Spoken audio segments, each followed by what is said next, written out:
Hello guys, ये Mahesh Barnwal history का पुस्तक है। और इस पुस्तक में आज हम देखेंगे अध्याय 10 के बारे में, जिसका नाम होगा मौर्य युग। तो इसमें चंद्रगुप्त मौर्य से संबंधित जितना भी उनके वंशज है उसको यहाँ पे कवर किया जाएगा। तो चलिए शुरू करते हैं। सबसे पहले बताया जा रहा है कि इस वंश का संस्थापक कौन थे। तो चंद्रगुप्त मौर्य थे, जिनका जो टाइम पीरियड रह रहा है वह 322 ईस्वी से लेकर 298 ईसा पूर्व तक, मतलब 322 ईसा पूर्व से लेकर 298 ईसा पूर्व तक इनका शासनकाल रह रहा है। टोटली बोले तो 24 वर्ष यह शासन करते हैं। इनके बाद गद्दी पर इनका पुत्र, जिसका नाम रहता है बिंदुसार, वही गद्दी पर बैठता है। और उसके बाद उसका पुत्र जो अशोक रहता है वह गद्दी पर बैठता है, जिसका शासनकाल 200 शासनकाल है। यह कब से कब तक, तो 273 से लेकर 232 ईसा पूर्व तक शासन रह रहा है। उसके बाद यहाँ पे बताया जा रहा है कि एक मास्की अभिलेख देख लीजिए, उसमें अशोक का नाम है, अशोक मिलता है मास्की अभिलेख में। उसके बाद पुराण देखिएगा तो पुराण में अशोक का नाम है अशोकवर्धन मिलता है। और यदि ब्राह्मणी लिपि में देखा जाए तो इसका नाम है यह प्रियदर्शी मिलता है, प्रियदर्शी।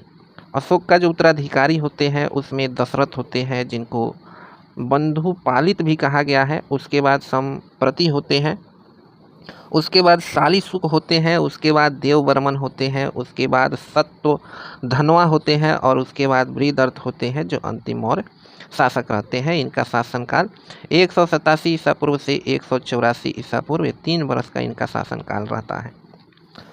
तो चलिए हम सीधे बात कर रहे हैं चंद्रगुप्त मौर्य के बारे में। चंद्रगुप्त मौर्य के बारे में बोला जा रहा है कि मौर्य वंश का यह क्या थे ना, संस्थापक थे। चंद्रगुप्त मौर्य मौर्य वंश के संस्थापक थे। और चंद्रगुप्त मौर्य है ना, यह कौटिल्य नामक कौटिल्य नाम से विदित चाणक्य, मतलब कौटिल्य का ही नाम है चाणक्य, उनके सहायता से यह क्या किए थे ना, तो नंद वंश को नष्ट करके मगध पर मौर्य वंश का शासन स्थापित किया था। कौन? चंद्रगुप्त मौर्य ने।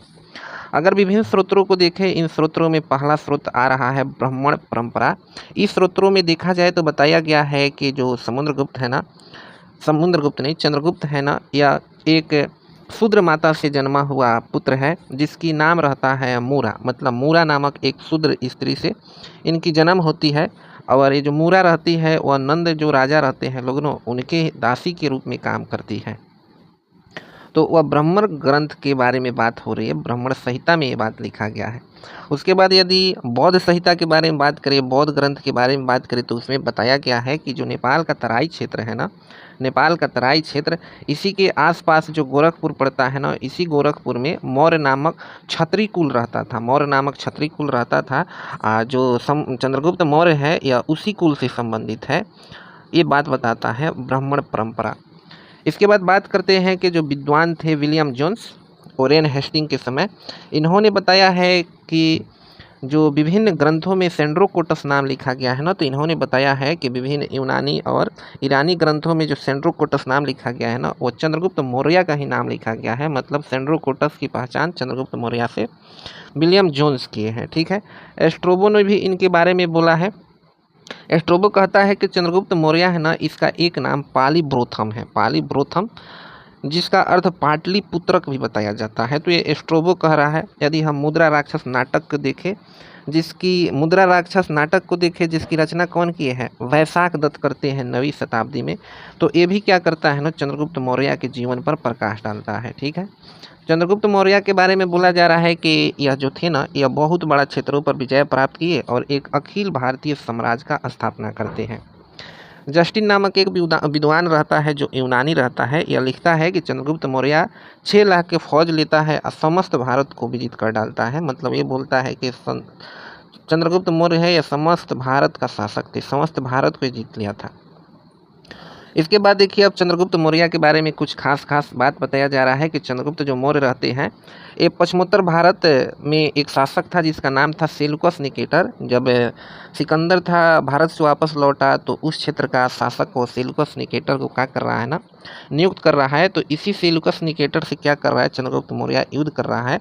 अब भारत का जितना क्षेत्र उसके अधिकार में था, सब उससे क्या कर ले रहा है ना, छीन ले रहा है। युद्ध होने के बाद विचित होता है, उसके बाद संधि करके छीन लेता है। अब देखिए, जब संधि होती है तो जो सेल्यूकस निकेटर रहता है या चंद्रगुप्त से 500 हाथी लेता है और उसे क्या करता है कि पूर्वी अफगानिस्तान, बालूचिस्तान तथा सिंध के पश्चिम का क्षेत्र दे देता है। किसको? चंद्रगुप्त मौर्य को। साथ में अपना पुत्री का शादी भी कराता है। देखिए, इस संधि के परिणाम स्वरूप बोला जा रहा है कि सेल्यूकस ने क्या करता है, अपनी पुत्री हेलेना का विवाह है चंद्रगुप्त मौर्य के साथ करा देता है। और वैवाहिक संबंध का उल्लेख केवल एक ही व्यक्ति करता है जिसका नाम है एपियान्स, बाकी और ग्रंथ और व्यक्ति नहीं करते हैं। चंद्रगुप्त मौर्य है, इसके पास बोला जाता है कि यह विशाल साम्राज्य की स्थापना किया, जिसमें संपूर्ण बिहार आता था, उड़ीसा आता था, बंगाल के एक बड़ा भाग आता था। इसके अतिरिक्त पश्चिम एवं उत्तर पश्चिम भारत भी इसमें शामिल थे और साथ ही साथ दक्कन भी इसमें शामिल थे।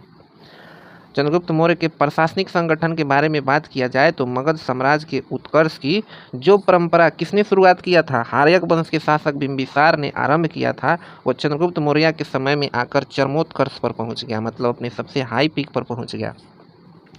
चंद्रगुप्त मौर्य है बहुत ही विस्तृत, इसका जो प्रशासन था ना वह बहुत विस्तृत था, मतलब एक बहुत विस्तृत प्रशासनिक तंत्र यह स्थापित किया, जिसकी झलक कहाँ पर दिखाई देती है तो मेगास्थनीज की पुस्तक है इंडिका, उसमें दिखाई देती है। और साथ ही साथ कौटिल्य के जो अर्थशास्त्र है उसमें इसके प्रशासन की झलक दिखाई देती है।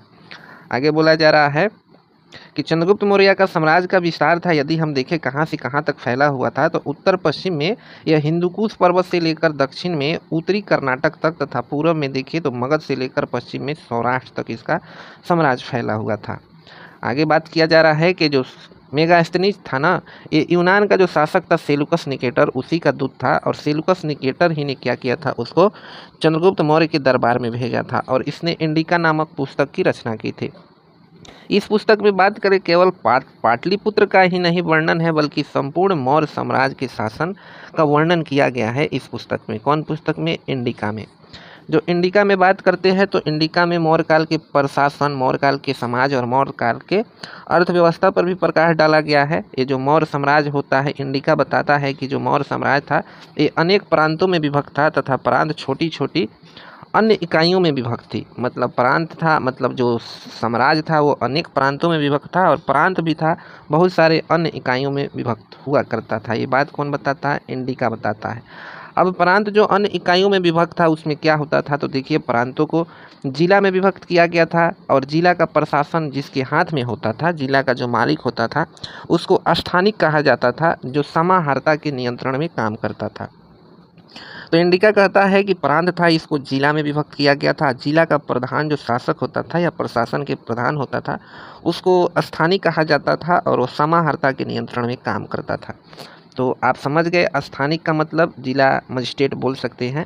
अब देखिए एक स्थानिक में लगभग 800 ग्राम होते थे और स्थानिक से अगर बात करें स्थानिक को, तो स्थानिक को भी कई भागों में बांटा गया था। मतलब अब प्रशासन का उससे नीचे का पायदान पर बात करें तो क्या होता था, द्रोणमुख होता था। मतलब स्थानिक जो था वह कई द्रोणमुख में बटा हुआ था और इसमें 400 गांव शामिल होते थे। ठीक है, अब ये द्रोणमुख है, यह भी कई भागों में बटा होता था जिसमें 200 ग्राम होता था। मतलब द्रोणमुख जब बटता था तो उस अवखंड को खरवाटिका कहा जाता था और एक खरवाटिका में 200 ग्राम होता था।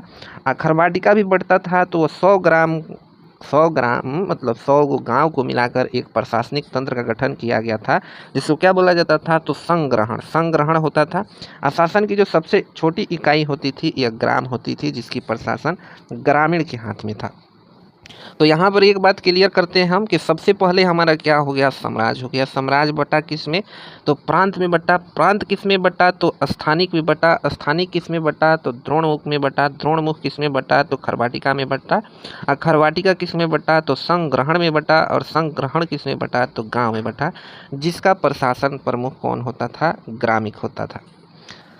आगे बोला जा रहा है कि ग्रामिक के कार्यों पर गोप नामक अधिकारी क्या रखता था ना, नियंत्रण रखता था। और एक गोप की जिम्मेदारी 10 गांवों की थी। ठीक है ना, मतलब ग्रामिक प्लस में खरवाटिका के बीच में एक और आ रहा है, ग्रामीण और खरवाटिका नहीं, ग्रामीण और संग्रहण। संग्रहण के पास 100 गांव का मालिकाना हक है, ग्रामीण के पास 1।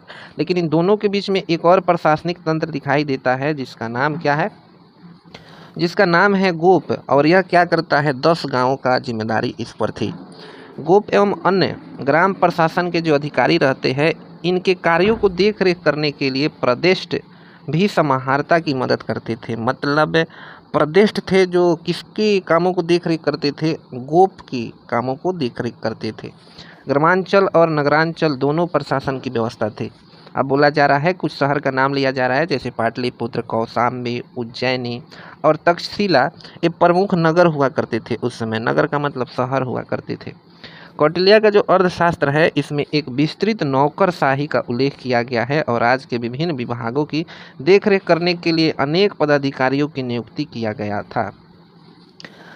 सबसे उच्च जो अधिकारी होते थे, उन अधिकारियों को तीर्थ या महामार्त या फिर अमार्त कहा जाता था। तो देखिएगा, विभाग के सबसे उच्च अधिकारियों को क्या कहा जाता था? महामार्त, जिसे आज मंत्री कहा जाता है। उस समय तीर्थ, महामात्र या अमार्त कहा जाता था, जिसकी संख्या कितनी थी? 18 थी। तो मतलब 18 विभाग हुआ करती थी। ठीक है। आगे बोला जा रहा है कि मौर्य नौकरशाही एक पिरामिड के समान थी। सबसे शीर्ष पर मंत्री और उसके नीचे अन्य कर्मचारी होते थे। मतलब ऐसे थी, यहाँ पर क्या हो गया? मंत्री, जिसको अमार्त कहिए या फिर महामात्र कहिए या फिर तीर्थ कहिए, इसके नीचे अनेक कर्मचारी थे, फिर उसके नीचे अनेक कर्मचारी, ऐसे पिरामिड के समान बटी हुई थी। तो बात किया जा रहा है यहाँ पर कि मौर्य के जो मौर्य काल था या फिर मौर्यों की जो राजधानी थी पाटलिपुत्र, इसका प्रशासन कैसे चलाया जाता था? तो इसके प्रशासन की देखरेख के लिए 6 समिति कार्य करती थी और प्रत्येक समिति में 5-5 सदस्य होते थे। तो यहाँ पर देखिए, जो प्रथम समिति है, इसका कार्य क्या था? तो उद्योग प्लस में शिल्पों का निरीक्षण करना। दूसरा समिति था, इसका कार्य था कि विदेशियों की आवाजाही पर निगरानी रखना। और तीसरा समिति था, इसका कार्य था जन्म मरण का ब्यौरा रखना। चतुर्थ समिति का जो कार्य था वह व्यापार और वाणिज्य की देखभाल करना। पांचवी जो समिति थी, इसका कार्य था वस्तुओं के विक्रय का निरीक्षण करना। और छठी समिति थी, इसका कार्य था कि बिक्री कर वसूलना। तो इसे केवल पाटलिपुत्र के प्रशासन के लिए यह व्यवस्था थी। इसके अलावा बात करते हैं कि ये सभी समिति, कौन समिति? ये सभी समिति जो 6 समिति है, सफाई, विदेशियों की रक्षा, जन्म एवं मृत्यु का पंजीकरण, बाटों और मापों का नियमन तथा इस प्रकार का अन्य कार्य करती थी। ये समितियां के बारे में बात हो रही है। देखिए, बोला जा रहा है कि चंद्रगुप्त के प्रशासन में, मतलब चंद्रगुप्त मौर्य के प्रशासन में सबसे बड़ी विशेषता थी कि विशाल एवं अस्थायी सेना रखना। देखिए, चंद्रगुप्त मौर्य जो सेना रखा था ना, उसका सेना विशाल थी। वैसे हम बता दें कि अस्थायी सेना रखने की परंपरा कहीं ना कहीं बिंबिसार चालू करता है, जो हार्यक वंश का संस्थापक था। तो इसकी सेना क्या थी? विशाल थी और अस्थायी थी। और प्रशासन की ओर से सेना का देखभाल का उचित प्रबंधन किया गया था या किया जाता था। कौटिल्य और मेगास्थनीज दोनों ने ही सैन्य व्यवस्था का उल्लेख किया है। चंद्रगुप्त मौर्य का सैन्य व्यवस्था का उल्लेख दोनों किया है।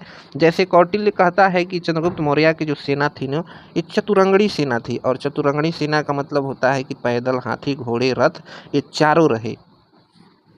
आगे बोला जा रहा है कि सीमांतों की रक्षा करने के लिए मजबूत दुर्ग बनाए गए थे और जिसकी सुरक्षा दुर्गपाल एवं अंतपाल करते थे। तो दुर्ग की रक्षा दुर्गपाल एवं अंतपाल नामक अधिकारी करते थे। अब प्लिनी नामक एक लेखक लिखता है, जो एक यूनानी लेखक है, वह लिखता है कि चंद्रगुप्त मौर्य की सेना में लगभग 6 लाख पैदल सिपाही, 30,000 घुड़सवार मतलब घुड़सवार और लगभग 9,000 हाथी थे। मेगास्थनीज क्या बोलता है इनके सैन्य प्रशासन के बारे में? तो कहता है कि सैन्य प्रशासन के लिए 30 अधिकारियों की एक परिषद थी, जो 5-5 सदस्यों की 6 समिति, जिसमें पैदल, घुड़सवार, हाथी, रथ, नाव तथा सवारी में विभक्त थी। ये मेगास्थनीज कहता है। आगे बोला जा रहा है कि आंतरिक सुरक्षा एवं अपराध एवं अपराधियों पर नियंत्रण रखने के लिए राज्य में पुलिस एवं गुप्तचरों की व्यवस्था की गई थी। नगर में शांति व्यवस्था बनाए रखने की जिम्मेदारी नगराध्यक्ष को थी और दंडपाल पुलिस विभाग का प्रधान होता था। तो याद रखिएगा, पुलिस विभाग का प्रधान कौन हुआ करता था? दंडपाल। और वह अपराधियों पर नियंत्रण रखता था। संपूर्ण साम्राज्य में गूढ़ पुरुष का मतलब होता है गुप्तचरों का जाल सा बिछा हुआ था। अब बात करते हैं गुप्तचर विभाग के बारे में। तो देखिएगा, मौर्य साम्राज्य के अंतर्गत गुप्तचर विभाग सुसंगठित था, मतलब बहुत तगड़ा गुप्तचर विभाग था। ठीक है ना। इस विभाग में कई गूढ़ पुरुष अर्थात गुप्तचर होते थे, जो महामार्त सर्प के अधीन काम करते थे। मतलब गुप्तचर विभाग का सर्वोच्च अधिकारी कौन हो गया? महामार्त सर्प। इनसे संबंधित कुछ गुप्तचर का नाम नीचे दिया गया है, जैसे संचार क्या कहलाता था? तो वे गुप्तचर जो गतिमान थे, मतलब एक स्थान से दूसरे स्थान तक जाकर गुप्तचर का काम करते थे। जो संस्था थी वह एक जगह रह कर काम करती थी, मतलब इसको स्थिर गुप्तचर बोल सकते हैं। उसके बाद है प्रतिवेदक जो होता था वह विशेष संवाददाता, विशेष संवाददाता, और इसकी पहुंच सीधे राजा तक थी, ठीक है ना। उसके बाद है पुलिसानी। पुलिसानी है, यह लोगों के विचारों से राजा को अवगत करवाता था, लोगों के विचारों से। उसके बाद जो चर है, यह अर्थशास्त्र में वर्णित गुप्तचर को चर कहा जाता है। गूढ़ पुरुष के बारे में तो बताइए गया है कि अर्थशास्त्र में वर्णित गुप्तचर है। अब अर्थशास्त्र का मतलब कौटिल्य के अर्थशास्त्र में, ठीक है ना। इसके बाद बोला जा रहा है कि साम्राज्य की सीमाओं के भीतर होने वाले लगभग सभी प्रकार के आर्थिक क्रियाकलापों पर राजकीय नियंत्रण थी, मतलब प्रत्येक काम राजा की देखरेख में होता था। किसान से वसूले गए कर उसकी उपज का चौथे हिस्से से छठे हिस्से तक होती थी। जिन किसान को सिंचाई सुविधा दी जाती थी उनसे सिंचाई कर भी वसूला जाता था, तो याद रखिएगा। आगे बोला जा रहा है कि नगरों में बिक्री के लिए जो माल लाया जाता था उन पर प्रवेश द्वार पर ही चुंगी ले लिया जाता था। मतलब नगर में सामान कौन लाएगा, ग्रामीण क्षेत्र के लोग लाएंगे बिक्री के लिए, तो प्रवेश द्वार पर ही उनको चुंगी कर लिया जाता था, ठीक है। इसके बाद हम देखेंगे बिंबिसार ने बिंदुसार के शासनकाल के बारे में। तो बोला जा रहा है कि बिंदुसार है या मौर्य, चंद्रगुप्त मौर्य जो है उसका पुत्र था, और यूनानियों ने इसे अमित्रकेट्स या फिर अमित घात कहा है, जिसका अर्थ होता है शत्रुओं का नाश करने वाला। तो यूनानी लोग इसे क्या कहे हैं, अमित्रकेट्स या फिर अमित्र घात कहे हैं। अब अलग अलग ग्रंथों में जो बिंदुसार है इसका अलग अलग नाम देता है, तो आपको कवर करना होगा तो कर लीजिएगा, हम तो यहाँ छुएंगे नहीं। आगे बोला जा रहा है कि जो बिंदुसार है ये आजीवक संप्रदाय को मानता था, और बिंदुसार के दरबार में एक भविष्य वक्ता थे, मतलब भविष्य बताने वाले, जिसका नाम था पिंगलवास। तो पिंगलवास किसके दरबार में रहता था, तो बिंदुसार के दरबार में, और यह पिंगलवास भी आजीवक संप्रदाय से ही संबंधित था, ठीक है। ये जो बिंदुसार का सभा होता था इसकी मंत्री परिषद बहुत बड़ी होती थी, जिसमें सदस्यों की संख्या 500 बताया गया है। और इस मंत्री परिषद के प्रधान को क्या कहा जाता था, तो खलाटक कहा जाता था, खलाटक। इसके बाद है कि बिंदुसार ने मैत्रीपूर्ण पत्र व्यवहार में सीरिया के शासक एंटीओकस से 3 वस्तु, क्या क्या चीज़, तो मीठा शराब, सूखा अंजीर और एक दार्शनिक की मांग किया गया था। एक दार्शनिक की मांग की गई थी, जिसके लिए एक शब्द का प्रयोग किया गया है कि सोफिस्ट की मांग की गई थी। जो सीरिया के शासक है एंटीओकस प्रथम, ये दार्शनिक नहीं दिया, क्योंकि दार्शनिक बहुमूल्य चीज़ होता है। इसके अलावा अन्य वस्तु को बिंदुसार के पास भेजा। आगे बोला जा रहा है कि बिंदुसार ने सुदूरवर्ती जो दक्षिण भारत है इसको क्षेत्र को क्या कर ले रहा है, जीत ले रहा है, और मगध साम्राज्य में उसको मिलवा लिया। मतलब उतना दूर उपस्थित है दक्षिण भारत, उसको भी जीतकर मगध साम्राज्य में मिला लिया। सीरिया का जो शासक थे एंटीओकस प्रथम, इसने क्या किया, बिंदुसार के दरबार में एक दूत भेजा था जिसका नाम क्या था, डाइमेकस था। ये सीरिया का शासक है एंटीओकस प्रथम। मिस्र के जो शासक है जिसका नाम है फिलाडेल्फस टॉमली द्वितीय, इसने भी ये अशोक के दरबार में क्या किया था ना, भेजा था दूत अशोक के दरबार में, जिसका नाम डायोनिसियस था। तो याद रखिएगा, बिंदुसार के दरबार में आ रहा है डाइमेकस, और अशोक के दरबार में आ रहा है डायोनिसियस। ये बिंदुसार है, इसकी मृत्यु है 273 ईसा पूर्व के आसपास हो जाती है। उसके बाद अशोक का समय आता है, ठीक है ना। तो बोला जा रहा है कि अशोक को मौर्य शासकों में सबसे महान कहा गया है, और बौद्ध परंपरा कहता है कि वो अपने आरंभिक जीवन में बहुत ज़्यादा क्रूर था और अपने 99 भाइयों की हत्या करके गद्दी प्राप्त की। परंतु कुछ इतिहासकार इसे एक कहावत मानते हैं, किंवदंती मानते हैं। अब देखिए, सिंहली अनुश्रुति कहता है कि पत्नी देवी, ठीक है ना, अशोक की प्रथम पत्नी थी, अशोक की प्रथम पत्नी देवी थी। ये बात कौन कहता है, सिंहली स्तंभ कहता है, सिंहली अनुश्रुति कहता है। और साथ ही साथ बोला गया है कि पत्नी देवी से ही अशोक को एक पुत्र और एक पुत्री की प्राप्ति हुआ था, जिसमें पुत्र का नाम था महेंद्र और पुत्री का नाम था संघमित्रा। तो ये किससे प्राप्त हुए थे, पत्नी देवी से प्राप्त हुए थे, ठीक है ना। बौद्ध ग्रंथ जिसका नाम है दिव्यावदान कहता है कि अशोक की एक अन्य पत्नी थी जिसका नाम था तिस्रक्षिता। तो पहली पत्नी जिसको सिंहली अनुश्रुति बताया है वो क्या बताया है, नाम बताइए, तो उसका नाम बताया गया है पत्नी देवी। और जो यहाँ पर बताया गया है जो विद्यावदान कहता है वह कहता है तिस्रक्षिता थी। अशोक की यदि प्रयाग स्थित अभिलेख को देखा जाए तो जो इलाहाबाद में स्थित है वहाँ पर बताया गया है कि अशोक की एक और पत्नी थी जिसका नाम था कारुवाकी था। और साथ में साथ एक और बताया जा रहा है कि जो प्रयागराज या फिर इलाहाबाद का स्तंभ है इसमें समुद्रगुप्त का भी क्या है ना, अभिलेख है और साथ ही साथ जहांगीर का भी अभिलेख है उस पर, ठीक है। तो वही बोला गया है कि अशोक के प्रयाग स्थित अभिलेख, जिसमें समुद्रगुप्त का प्रयाग प्रशस्ति, साथ ही साथ मुगल सम्राट जहांगीर का आलेख भी मिलता है, ठीक है ना। उसमें बताया गया है कि उसकी एकमात्र पत्नी थी जिसका नाम कारुबाकी था, ठीक है। राज अभिषेक के पूर्व अशोक था, ये कहाँ का शासक था अशोक, तो ये उज्जैन प्लस तक्षशिला दोनों का प्रांतीय गवर्नर था। दोनों का नाम याद रखिएगा। अशोक शासित देश में शिलाओं पर संदेश खुदवाने वाला, मतलब अशोक शासित देशों में अशोक का जितना क्षेत्र में शासन था वो शिलाओं पर संदेश खुदवाने वाला प्रथम भारतीय शासक बना। कौन बना? अशोक। अब अशोक के उपाधि देखिए अलग अलग जगह पर अलग अलग है, तो इसको आपको खुद से कवर करना पड़ेगा। आगे बोला जा रहा है कि अशोक ने 273 ईसा पूर्व में ही क्या किया था ना, सिंहासन प्राप्त कर लिया, परंतु 4 साल तक या 4 वर्ष तक गृह युद्ध में रहने के कारण अशोक का वास्तविक जो राज अभिषेक होता है यह 269 ईस्वी में होता है। ईस्वी में नहीं, ईसा पूर्व में होता है। ईसा पूर्व में अब बात करते हैं अशोक के अभिलेख के बारे में। तो अशोक प्रथम भारतीय सम्राट था जिसने अपने अभिलेखों को क्या किया ना, मतलब जिसने अपने विचार को अभिलेखों की सहायता से क्या किया ना, बताया, फिर या जिसने अभिलेखों की सहायता से अपने प्रजा को संबोधित किया।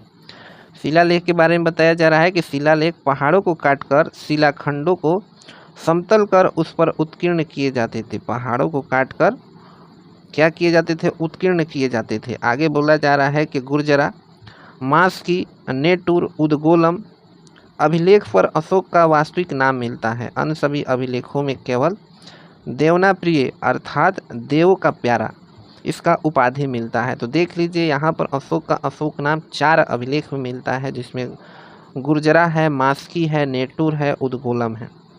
आगे बोला जा रहा है शिलालेख के बारे में कि शिलालेख 14 विभिन्न लेखों का एक समूह है, ठीक है ना, जो 8 विभिन्न स्थानों से प्राप्त किए गए हैं। इन स्थानों का नाम निम्नलिखित है, ठीक है। पहला है शहबाजगढ़ी जो पेशावर जिले में स्थित है, ठीक है ना। दूसरा है मानसेहरा जो हजारा जिले में स्थित है। समाजगढ़ी मतलब शहबाजगढ़ी पेशावर जिले में है, मानसेहरा कहाँ पर है? हजारा जिले में। उसके बाद कालसी है, कालसी या उत्तराखंड के देहरादून जिले में उपस्थित है कालसी।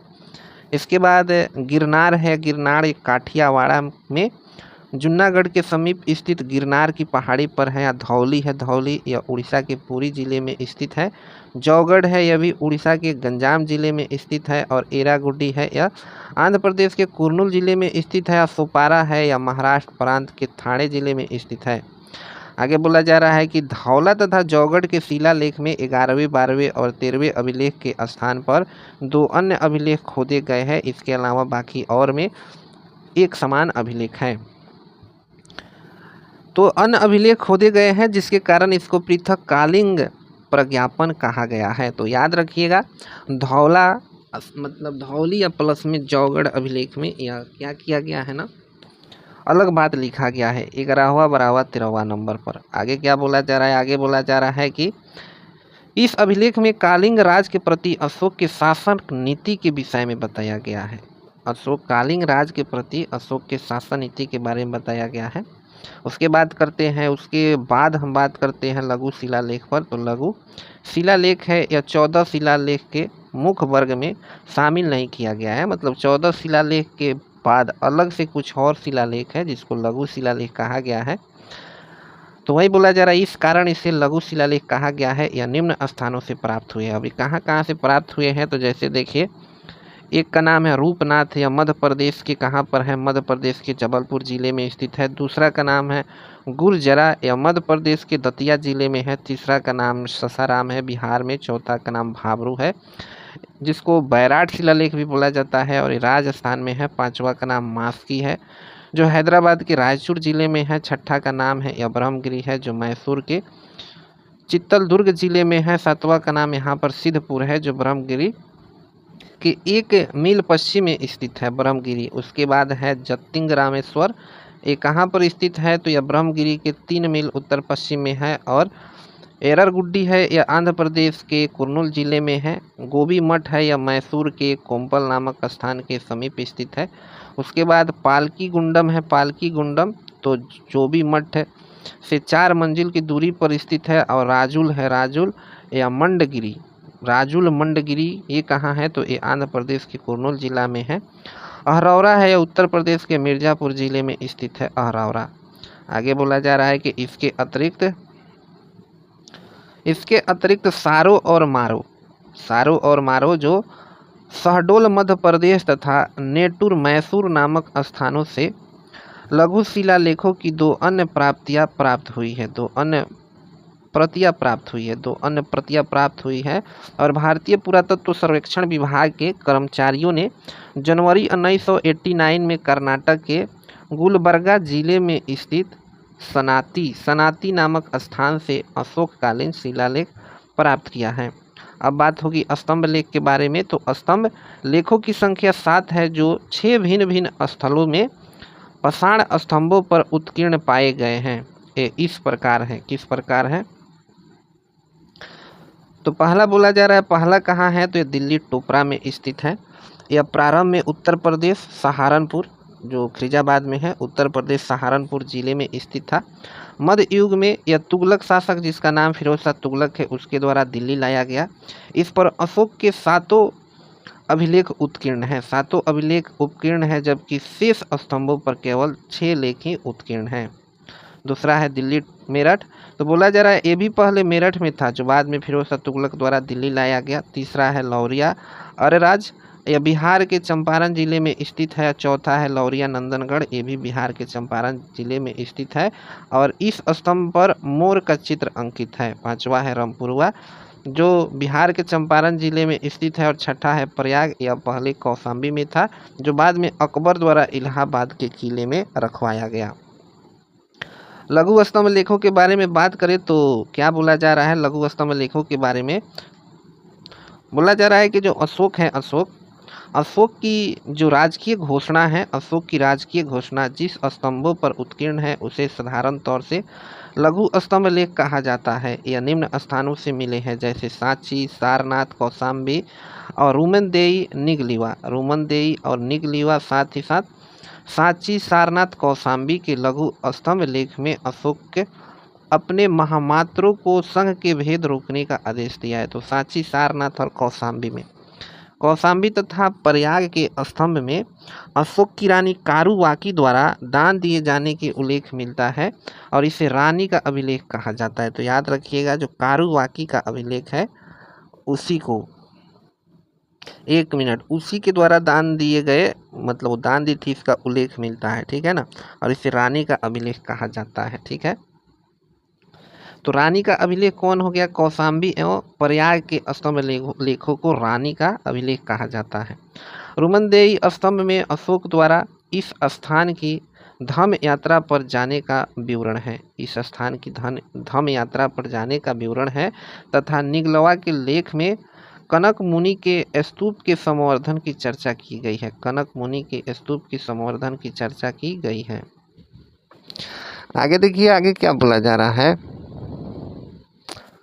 आगे बोला जा रहा है कि अब गुहा लेख के ऊपर बात हो रही है। तो बोला जा रहा है कि दक्षिण बिहार के गया जिले में स्थित बराबर नामक पहाड़ी की 3 गुफाओं की दीवार पर अशोक के लेख उत्कीर्ण मिलते हैं। इनमें अशोक द्वारा आजीवक संप्रदाय के साधुओं के निवास के लिए गुहा दान दिए जाने की विवरण सुरक्षित है। यह सभी अभिलेख है, यह प्राकृत भाषा में तथा इसकी लिपि है ना, यह ब्राह्मणी लिपि में लिखे गए हैं। केवल 2 अभिलेख, जिसमें पहला का नाम है शाहबाजगढ़ी और दूसरा का नाम है मानसेहरा, इसकी लिपि ब्राह्मणी न होकर क्या है? खरोष्टी है, खरोष्टी। आगे बोला जा रहा है कि उपर्युक्त लेखों के अतिरिक्त तक्षशिला जो है ना, तक्षशिला से अरमाइक लिपि में लिखा गया एक भग्न अभिलेख कंधार के पास शेरकुन्ना नामक स्थान से यूनानी तथा अरमाइक लिपियों में लिखा गया द्विभाषी अभिलेख प्राप्त हुआ है। इसको समझने का कोशिश करते हैं।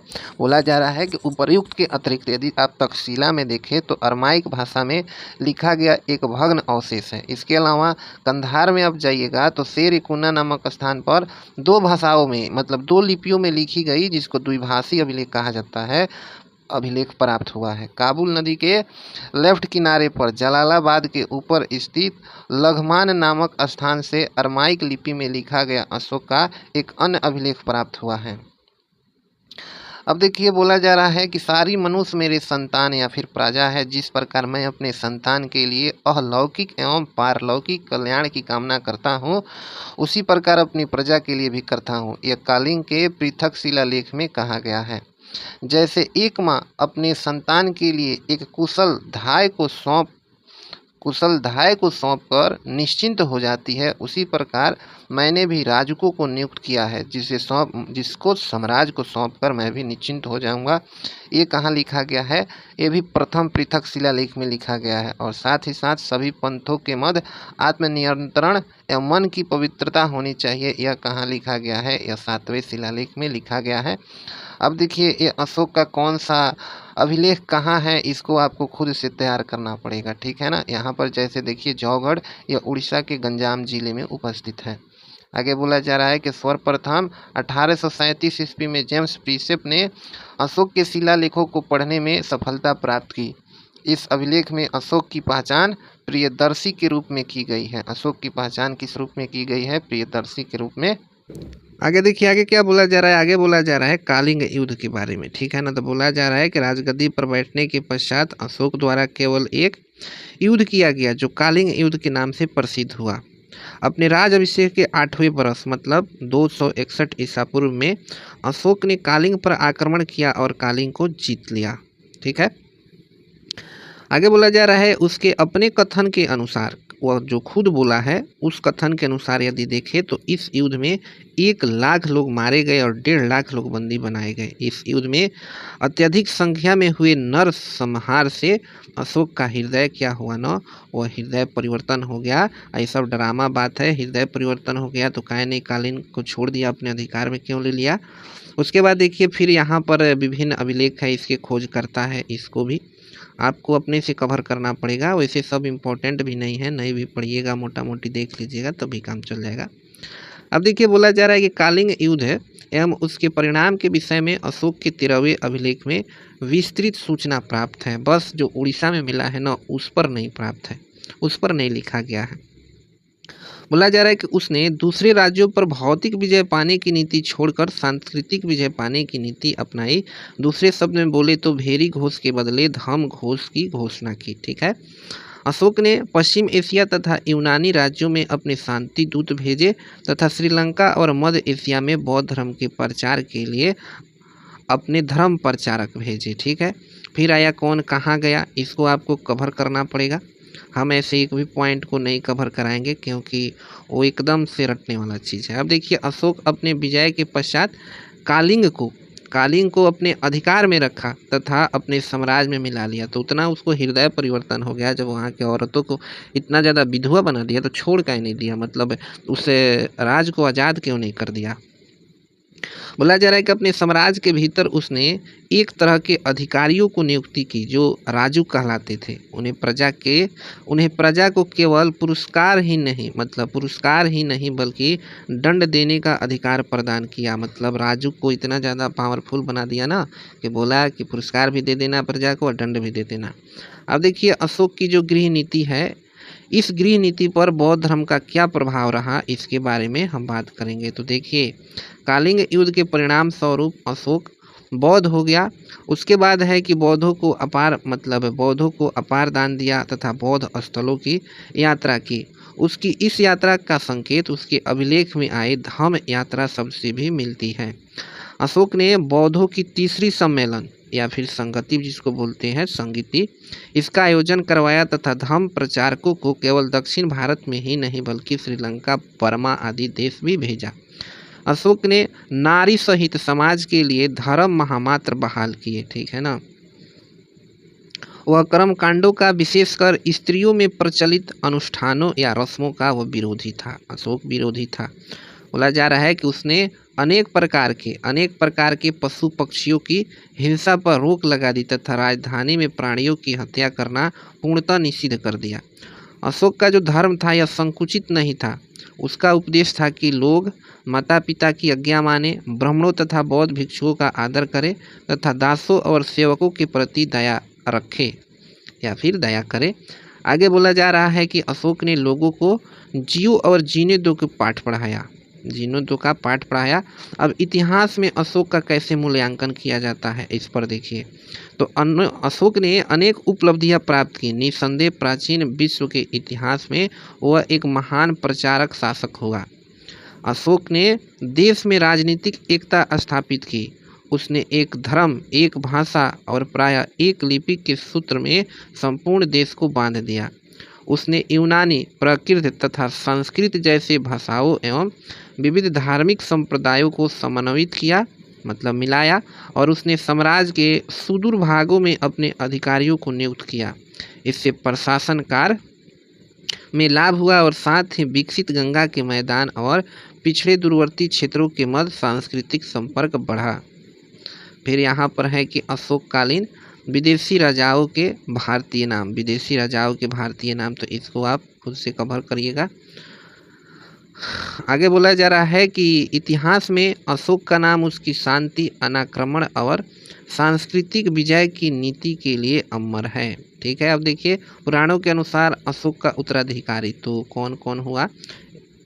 अब देखिए मौर्य प्रशासन के बारे में बात करते हैं तो देखिए राजकीय नियंत्रण, तो बोला जा रहा है कौटिल्य ने राजा को सलाह दिया है कि वह वर्णाश्रम धर्म और आश्रमों पर आधारित सामाजिक व्यवस्था जो लुप्त होने लगे तो राजा को धर्म की स्थापना करना चाहिए। मतलब कौटिल्य तो खुद पंडित था तो नहीं चाहेगा कि फिर से वर्णाश्रम धर्म आ जाए। तो वही बोला जा रहा है यहाँ पर कि राजा को यह सलाह दिया है कि जब क्या बोला जा रहा है कि जब वर्णाश्रम धर्म लुप्त होने लगे तो राजा को क्या करना चाहिए, धर्म की स्थापना करना चाहिए। कौटिल्य ने राजा को धर्म प्रवर्तक अर्थात सामाजिक व्यवस्था का संचालक कहा है। कौन कहा है भाई? कौटिल्य ने कहा है। फिर यहाँ पर देखिए बहुत इंपॉर्टेंट चीज़ है, किसी ना किसी हालत में इसको रटने का कोशिश कीजिएगा। ये अधिकारी है, ये इनसे संबंधित कार्य है, ठीक है ना, इसका डेटा बहुत इम्पोर्टेंट है। अब देखिए अशोक ने अभिलेखों, मतलब अशोक ने अभिलेखों के मूल तत्व को संपूर्ण देश में सर्वोपरि समझाने तथा स्थापित करने के लिए अधिकारियों को नियुक्त किया। जो मूल तत्व हैं अधिकारी को नियुक्त किया, क्यों? क्योंकि उसके शिलालेख के जो मूल तत्व है, इस तत्वों को लोगों को बताया जा सके, लोगों को समझाया जा सके। अब है प्राचीन इतिहास के किसी अन्य काल में हम इतने अधिक अधिकारियों का उल्लेख नहीं पाते हैं जितने मौर्य काल में पाया जाता है। शिरस्थ जो अधिकारी होते थे इनको तीर्थ कहा जाता था और उच्च कोटि के अधिकारी मंत्री, पुरोहित तथा सेनापति और युवराज आदि होते थे। तो तीर्थ आपको बताया गया है, इसको महामार्त अमार्थ कहा जाता था शिरस्थ अधिकारी को, ठीक है। मौर्यकालीन अधिकारी के बारे में बात करें तो देखिएगा मौर्य काल में सबसे उच्च स्तर के अधिकारी तीर्थ कहलाते थे और अर्थशास्त्र के अनुसार उनका संख्या कितना है? 18 है। इस 18 को भी आपको कवर करिएगा, ये बहुत इम्पोर्टेंट है। आगे बोला जा रहा है कि प्रांतीय तथा स्थानीय शासक, तो देखिएगा राज्य को कई प्रशासनिक इकाइयों में बांटा गया था। अशोक के समय 5 प्रांतों का उल्लेख मिलता है। तो अशोक के समय कितना प्रांत हुआ करता था? 5 प्रांत। अब देखिए प्रांतों का जो शासन था या प्रांतीय प्रशासन, वो भी परिषद सहित, तो प्रांतीय प्रशासन के अधीन होता था। अशोक के अभिलेख में इन्हें कुमार या फिर आर्यपुत्र कहा गया है, मतलब प्रांत के शासक को। आगे बोला जा रहा है कि केंद्रीय शासन की भांति प्रांतीय शासन में मंत्री परिषद होती थी। जिला राजकों के अधीन होता था जो आज आधुनिक जिला अधिकारी के समान था, ठीक है ना, डीएम साहब के समान था। आगे बोला जा रहा है कि युक्त सचिव स्तर का काम देखने वाला अधिकारी होता था। कौन? युक्त जो होता था या सचिव स्तर का अधिकारी होता था। अब देखिए प्रांत और स्थानीय शासक, तो यहाँ पर देखिए उत्तरापथ है, ये आपको बताया जा चुका है, ठीक है ना, नहीं बताया गया है तो आप खुद से पढ़कर हट जाइएगा। अब है आर्थिक नियंत्रण, तो राज्य में 27 अध्यक्ष नियुक्त थे जिसका कार्य मुख्य रूप से राज्य की आर्थिक गतिविधियों का नियमन करना था। वे कृषि, व्यापार, वाणिज्य और बाट माप, कताई, बुनाई, खान आदि उद्योगों का नियमन एवं नियंत्रण करते थे। मौर्य काल में सभी प्रकार की फसलों का उत्पादन होता था। अर्थशास्त्र में लिखा गया कि धान की फसलें को मौर्य काल में श्रेष्ठ माना जाता था, जबकि गन्ने की फसल को निकृष्टम, मतलब सबसे बुरा माना जाता था। कौटिल्य के अर्थशास्त्र में एक वर्ष में 3 फसलों के उपजाए जाने का वर्णन मिलता है। कहाँ पर? कौटिल्य के अर्थशास्त्र में। इसके बाद देखिए यहाँ पर विभाग है, यहाँ पर अधिकारी है, तो इसको आपको कवर करना पड़ जाएगा। अब देखिए बोला जा रहा है कि राजकीय भूमि पर शीताध्यक्ष दासों, कर्मकारों तथा कैदियों की मदद से कृषि कार्य करवाता था।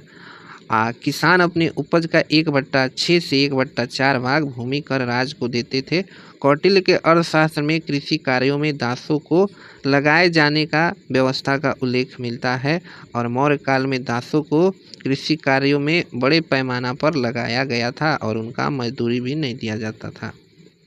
आगे बोला जा रहा है कि मेगास्थनीज तथा अन्य यूनानी लेखक जैसे डायोडोरस, एरियन और एस्ट्रोबो की धारणा है कि मतलब सोच है कि मौर्यकालीन भारतीय समाज में दास प्रथा प्रचलित नहीं थी। अब चलिए, अब यहाँ पे बोला जा रहा है व्यापार वाणिज्य के बारे में, ठीक है ना। तो मेगास्थनीज कहता है कि एक अधिकारी है जिसका नाम है एरिस्टोनोमोई। यह जो अधिकारी है ना, यह सड़कों की देखभाल करता था और साथ ही साथ दूरी निर्दिष्ट करने के लिए, मतलब दूरी की दर्शाने के लिए यह क्या करता था ना, 10 स्टेडिया की दूरी पर पत्थर स्थापित कर देता था। राज्य की ओर से बाजार निर्धारित किए गए थे। बाजार निर्धारित करने का मतलब समझ रहे हैं कि यहाँ पर ही बाजार लगेगा, ये नहीं कि जहाँ मन करे वहाँ लोग बाजार लगा दे। तो वहीं बोला जा रहा है कि बाजार निर्धारित किए गए थे और निश्चित बाजारों में ही वस्तु की खरीद बिक्री हो सकती थी। उसके बाद जो ये पौतवाध्यक्ष है, यह माप तौल, साथ ही साथ बटखारे तथा बाजार इत्यादि का निरीक्षण करता था। और जो पणयाध्यक्ष है ना, यह व्यापार पर नियंत्रण रखता था। उत्तरी मैदान में गंगा और इसके अलावा जो अन्य नदियाँ थी वह यातायात का प्रमुख मार्ग बनती थी। अब नाव द्वारा यातायात के लिए मार्ग बनती थी। अशोक के अभिलेख के मिलने के जो स्थान है ना, यह महत्वपूर्ण राजमार्गों पर हैं।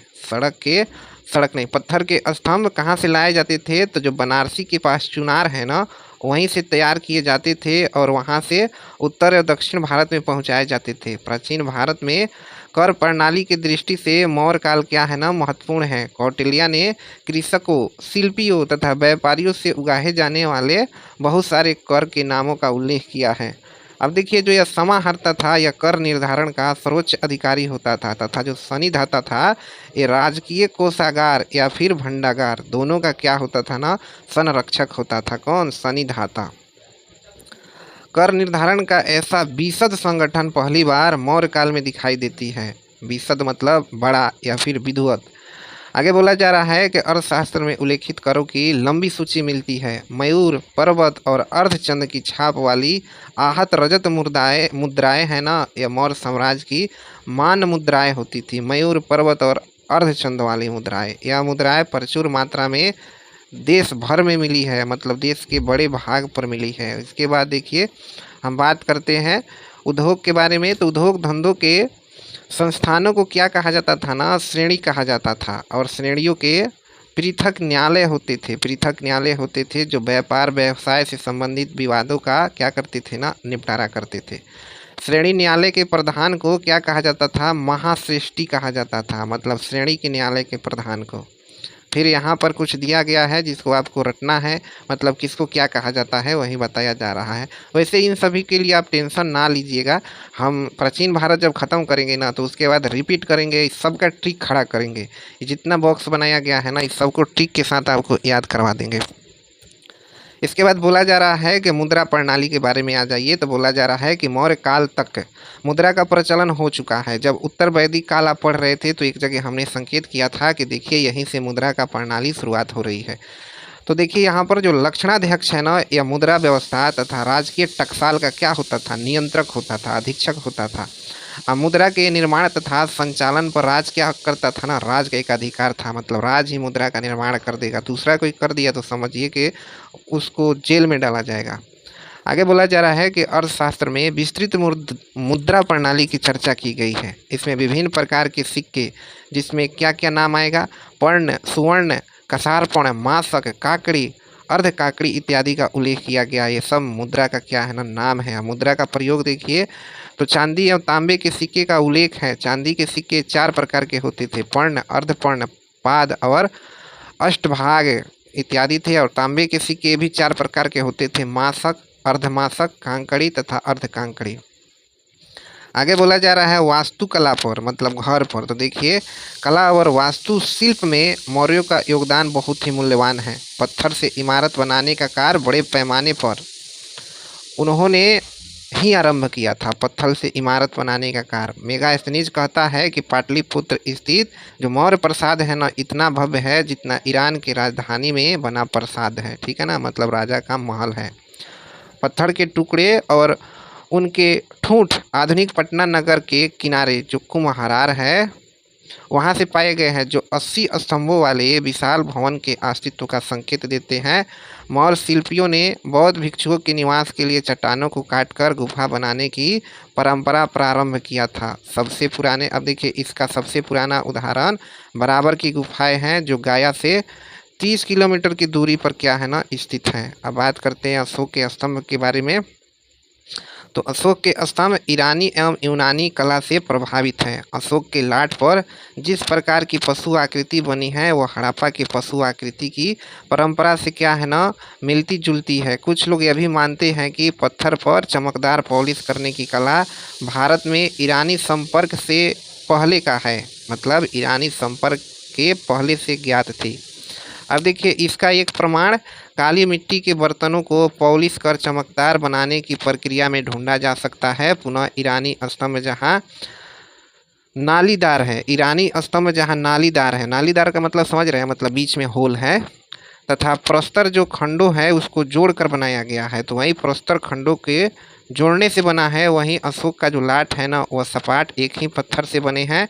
दोनों स्तंभों के जो घंटा एवं अलंकरण है ना उसमें भी अंतर है। अब लोक कला के बारे में बात करते हैं तो मौर्यकालीन जो मूर्ति है ना उस मूर्तियों में विशेष उल्लेखनीय परखम जो मथुरा से प्राप्त यक्ष की मूर्ति और पटना से प्राप्त यक्ष की 2 मूर्ति, दीदारगंज से प्राप्त चामर गृहिणी यक्षिणी की मूर्ति, साथ ही साथ लोहानीपुर से प्राप्त नग्न तीर्थकर की मूर्ति और बेसनगर से मिली यक्षिणी प्रतिमा प्रमुख है। दीदारगंज से पाई गई जो यक्षिणी की मूर्ति है ना यह मौर्यकालीन मूर्तिकला का सर्वोत्तम कृति मानी जाती है और संपूर्ण विश्व में इसके समकक्ष अन्य कोई मूर्ति नहीं है, उतना समय पहले कोई नहीं है।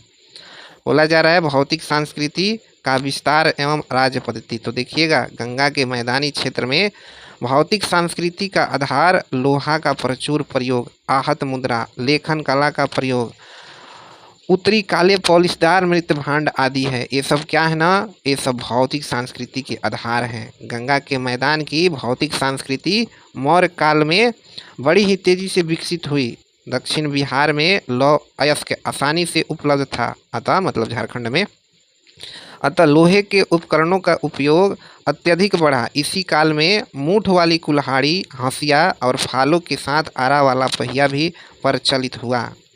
मौर्य काल में ही पूर्वोत्तर भारत में सर्वप्रथम पकाई हुई ईंटें का प्रयोग हुआ। मकान ईंट एवं लकड़ी के बनते थे। मेगास्थनीज ने राजधानी पाटलिपुत्र में बने लकड़ी के भवनों का उल्लेख किया है। पक्की ईंटों का प्रयोग साम्राज्य के दूरवर्ती प्रांतों में फैल गया था, मतलब राजधानी में तो होता ही था लेकिन जो दूर का क्षेत्र है उसमें भी फैल गया था। इसी प्रकार छल्लेदार कुएं जो सबसे पहले मौर्य काल में गंगा घाटी में बनाए गए थे, अब वे साम्राज्य के केंद्र भाग से बाहर भी बनाए जाने लगे।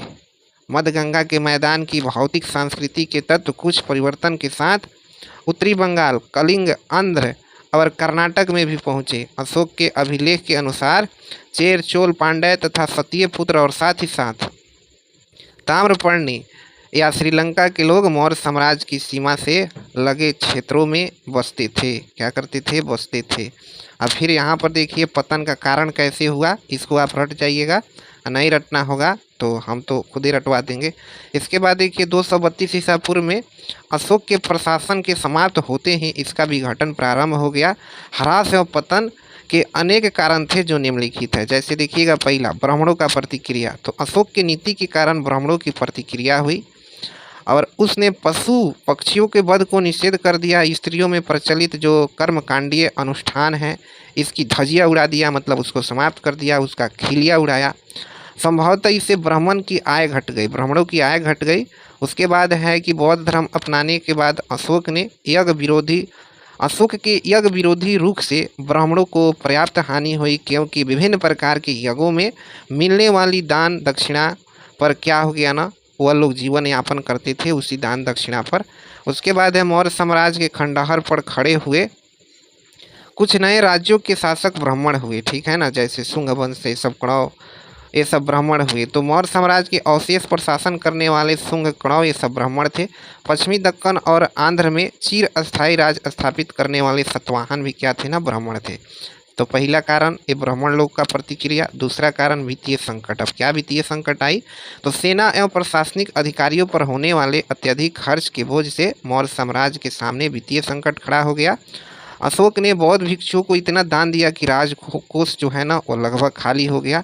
अंतिम अवस्था में अपने खर्च को पूरा करने के लिए मौर्यों को सोने की देवी प्रतिमा तक गलानी पड़ी थी। अब है दमनकारी शासन। तो अशोक के कालीन अभिलेख से प्रकट होता है कि प्रांतों में हो रहे अत्याचार से वह बहुत चिंतित था। उसने महामात्रों को आदेश दिया था कि बिना किसी उचित कारण के नागरिकों को यातनाएं ना पहुंचाए, ठीक है ना। तो यही दमनकारी शासन के कारण यहाँ पे चैप्टर समाप्त होती है। अगला चैप्टर है मध्य एशिया से संपर्क, जिसको अगले अध्याय में कवर कर दिया जाएगा।